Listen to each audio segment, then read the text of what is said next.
So here's the answer to the previous puzzle. The first one is Italy and Rome, the second one is France and Paris, and the third one is Fiji and Suva. Now this is the next puzzle. So here I have drawn 9 lines in total.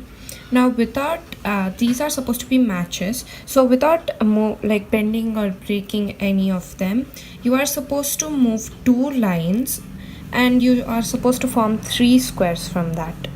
So let's see who can get the answer.